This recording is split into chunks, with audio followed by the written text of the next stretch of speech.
या मालिकेच्या आजच्या भागात आपण पाहणार आहोत. इरा आईला विचारत असते की तू मगाशी असं का बोललीस की माझ्यामध्ये आणि त्या भुवनेश्वरी मॅडममध्ये काही फरक नाही आहे.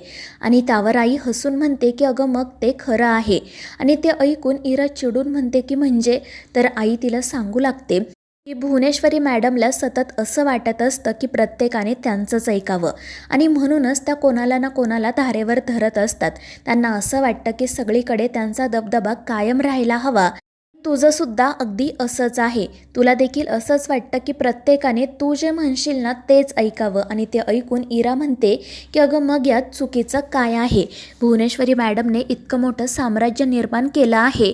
त्या इतक्या मोठ्या संपत्तीच्या मालकीण आहेत. मग त्यांना असं वाटणारच ना की त्यांचा सगळीकडे दबदबा असावा.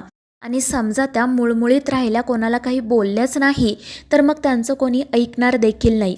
आणि मग ती आईला असं देखील सांगते की लोकांच्या मनात भुवनेश्वरी मॅडमविषयी खूप आदर आहे. तर आई हसून म्हणते की त्याला आदर नाही तर भीती म्हणतात. मात्र आई नेमकं काय बोलते हे इरा समजूनच घेत नाही आणि ती उगाच आईसोबत वाद घालू लागते. तर आई म्हणत असते की इरा, कसं आहे ना, भीती आणि आदर वेगवेगळे असतात. लोकांच्या मनामध्ये भुवनेश्वरी मॅडमच्या विषयी फक्त आणि फक्त भीती आहे, आदर नाही.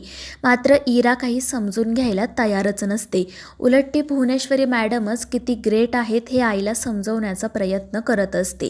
ती म्हणत असते की अगं भुवनेश्वरी मॅडमने एक हाती हे सगळं साम्राज्य उभं केलं आहे आणि त्या लोकांना खूप मदतसुद्धा करतात. मी तर असं ऐकलंय की त्यांच्या घरात दरबार भरतो, त्या सगळ्यांचे प्रश्न सोडवतात. आणि ते ऐकून आई हसून म्हणते की त्या इतरांचे प्रश्न सोडवतात, पण त्यांच्या घरामध्ये जे प्रॉब्लेम्स आहेत ते कोण सोडवणार गं. आणि आईचं ते बोलणं ऐकून इरा गप्प बसते.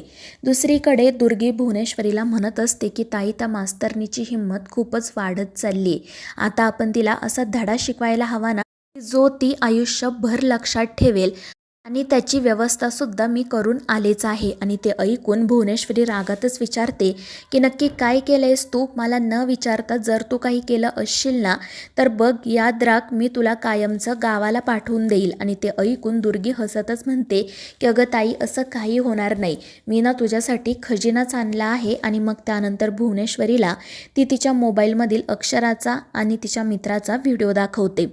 तर दुसरीकडे आई इराला म्हणत असते की भुवनेश्वरी मॅडमच्या घरामध्ये जे काही प्रश्न आहेत, जे प्रॉब्लेम्स आहेत, ते कोण सोडवणार गं. की त्यांच्या घरातील लोकांनासुद्धा ते प्रश्न सोडवण्यासाठी त्यांच्या दरबारात जावं लागेल. तर इरा म्हणत असते की अगं आई, कोणाच्या घरात प्रॉब्लेम्स नसतात. मात्र ते प्रॉब्लेम्स काय असे चार चौघांसमोर घेऊन यायचे असतात का. आणि ते ऐकून आई हसतच म्हणते की अगं मग हीच गोष्ट अक्षरा तुला त्या दिवशी सांगत होती ना, पण तू तिचं ऐकलं का नाही. तू काय केलं तर भुवनेश्वरी मॅडमच्या विरोधात, अधिपतींच्या विरोधात सरळ जाऊन पोलीस स्टेशनमध्ये तक्रार केली. आणि ते ऐकून इराच्या चेहऱ्यावरचा तर रंगच उडतो. तर आई तिला म्हणत असते की अगं काल अक्षराना तुला हेच सगळं समजवण्याचा प्रयत्न करत होती, पण तू तिचं ऐकण्यापेक्षा तिला चार शब्द सुनावले.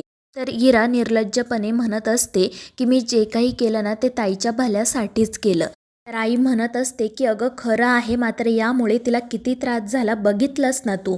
तर इरा म्हणत असते की अगं पण मी जे काही केलं ते ताईसाठी केलं, हे तुला तरी पटतंय ना. तर आई म्हणत असते की हो इरा, मला माहिती आहे तुझ्या मनात तिच्याविषयी वाईट विचार नाही येणार. मात्र तू याआधी जे काही केले ना त्यामुळे अक्षराला तुझ्यावर विश्वास ठेवणं अवघड जाते. मात्र इरा म्हणत असते की माझ्याकडून एकदा चूक झाली म्हणून काही ती मला आयुष्यभर अशीच सुनावत राहणार आहे का. तर आई म्हणत असते की कदाचित अक्षरा तुला याबद्दल आयुष्यभर नाही सुनावणार, पण मात्र त्यापुढे काही बोलत नाही. तर इरा म्हणत असते की आई पुढे काय आहे प्लीज सांग मला. तर आई म्हणत असते की अक्षरा तुला आयुष्यभर नाही सुनावणार, मात्र तिला आयुष्यभर तुझ्या चुकीमुळे भोगावं लागणार इतकं मात्र खरं. तर दुसरीकडे ओंकार अधिपतीला समजवण्याचा प्रयत्न करत असतो. तो म्हणत असतो की तू एकदा वहिनींसोबत बोल, त्यांना जाऊन भेट. पण अधिपती ओंकारवरच चिडतो आणि त्याला चार गोष्टी सुनावतो. तो म्हणत असतो की तू ना आता या सगळ्या गोष्टींमधून बाहेर ये आणि जरा कामाकडे लक्ष दे. पण ओंकार काही ऐकत नाही. तो सतत अधिपतीला हेच सांगत राहतो की तुला वहिनींना भेटणं गरजेचं आहे. जर तू त्यांच्याशी बोलला नाहीस तर तुमच्यातील प्रॉब्लेम्स कधीच सुटणार नाहीत.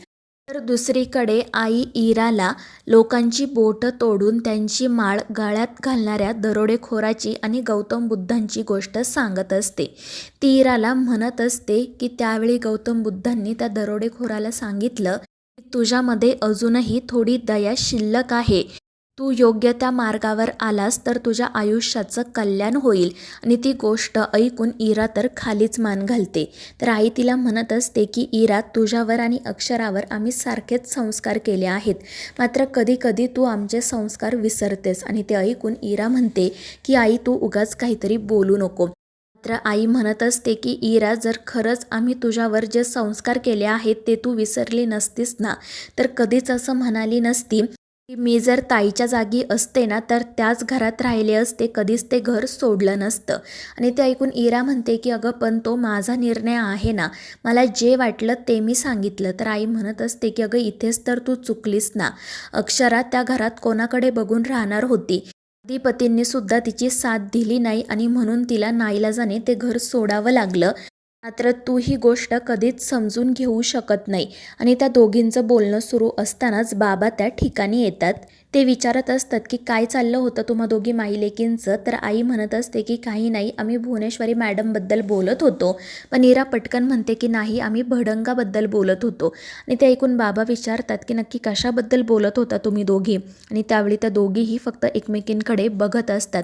आईला प्रश्न पडलेला असतो की इरा सतत भुवनेश्वरी मॅडमची इतकी बाजू का घेते.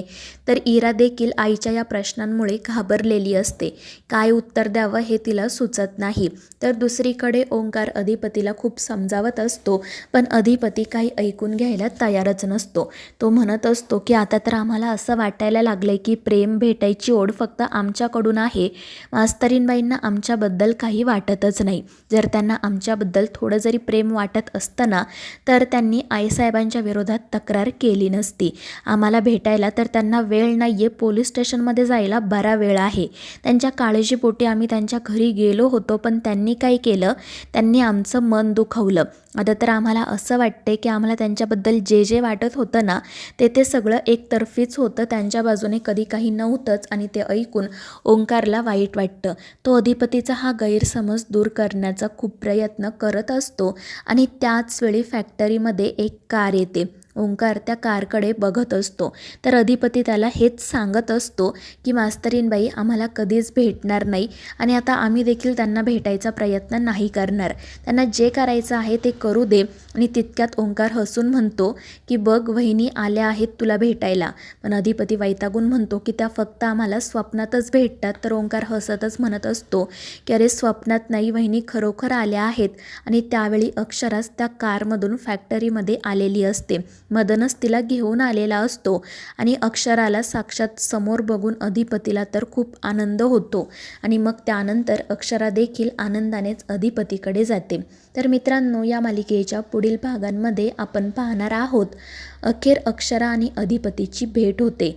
दोघेही त्यांच्यामध्ये असलेले सगळे गैरसमज दूर करतात आणि पुन्हा एकदा एकत्र येतात. आणि मग अक्षरा अधिपतीला तो बाबा होणार असल्याची गुड न्यूजसुद्धा सांगते. त्यामुळे अधिपतीचा आनंद तर अगदी गगनात मावेनासा होतो. तर मित्रांनो, या मालिकेच्या पुढील भागांच्या अपडेटसाठी आपल्या चॅनेलला सबस्क्राईब करा.